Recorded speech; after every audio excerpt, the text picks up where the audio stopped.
first and right away to the latest on the Boston bombings. We are all going to hear from someone we have been waiting to meet, the Boston man who went out of his home to look at his boat and ended up ending a massive manhunt for a terror suspect. And how he did it is even more extraordinary than we knew. We turn to news anchor Ed Harding of our Boston affiliate WCVB with the exclusive interview tonight. I know people say there was blood on the boat, and he saw blood and went in. Not true. Not true. Dave Henneberr is the only one who knows the whole story, how the second suspect was discovered. But he says it's not the story we've all heard.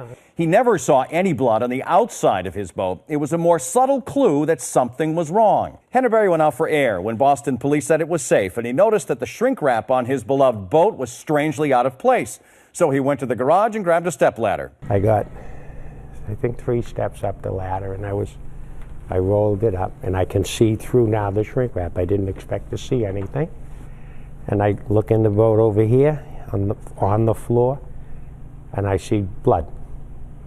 And a lot of blood? Good amount of blood. Yeah. Then my eyes went to the other side of the engine box. The engine box is in the middle of it. There was a body.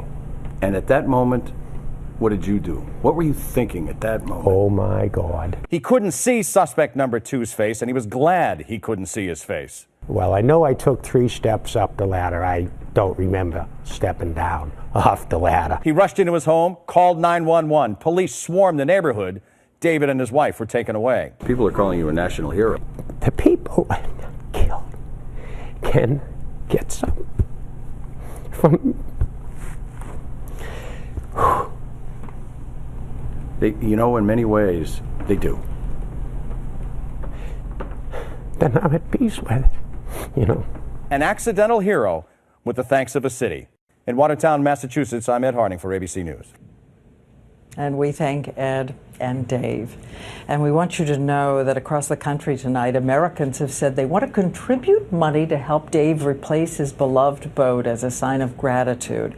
But he's asked us to tell you that he's so appreciative, but he'd like everybody instead to donate to the One Fund Boston to help the victims who were injured. He says, not a guy who lost a boat.